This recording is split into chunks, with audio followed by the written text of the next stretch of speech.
कराई पिया हो घरे बैठल अपने त गईला पिया हो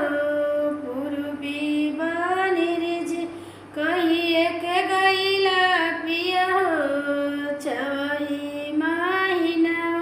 बीतिए त गईले पिया हो बरहो बरिसवा के करा से हंसब पिया हो के करा से बोलब के करा से कहब पिया हो दिलवा के बतिया